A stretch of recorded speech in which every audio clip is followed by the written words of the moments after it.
திமுக தொண்டர்களின் குமுறல் குறித்து சமீப காலங்களில் பல்வேறு செய்திகள் வெளிவந்துள்ளன. அவை கட்சியின் அடிமட்ட தொண்டர்களின் மனநிலையை பிரதிபலிக்கின்றன. திமுக ஆட்சிக்கு வந்த பிறகு பல அடிமட்ட தொண்டர்கள் தங்களின் கோரிக்கைகள் நிறைவேறவில்லை என கூறுகின்றனர்.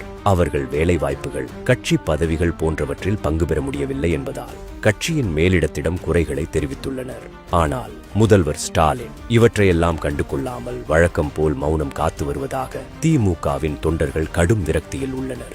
மேலும் திமுகவில் சில குடும்பங்கள் மட்டுமே முக்கிய பதவிகளை வகிக்கின்றன என்பதும், பல வருடங்களாக கட்சிக்காக உழைக்கும் தொண்டர்களுக்கு வாய்ப்புகள் வழங்கப்படவில்லை என்பதும் குறையாக முன்வைக்கப்படுகிறது. இது குறித்து ஒரு தொண்டர் ஸ்டாலினுக்கு எழுதிய கடிதம் சமூக ஊடகங்களில் பரவியுள்ளது. அக்கடிதத்தில் அதிமுக சாதாரண தொண்டன் கூட உயர் பொறுப்புக்கு வர முடிகிறது, ஆனால் திமுகவில் அடிமட்ட தொண்டன் இறுதி வரை எந்த பதவிக்கும் வர முடியவதில்லை என்று புலம்பியுள்ளார்.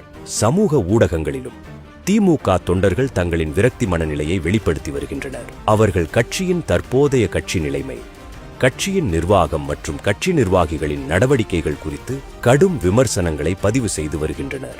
இந்த நிலை இப்படியே தொடர்ந்தால் 2026 தேர்தலில் திமுக தோற்கப் போவது மட்டுமின்றி கட்சிக்கு எதிர்காலமே இல்லாமல் போய்விடும் என்று பதிவிட்டு வருகின்றனர். ஆனால் இவற்றையெல்லாம் திமுக தலைமை கண்டுகொள்ளுமா என்பது மிகப்பெரிய கேள்விக்குறி.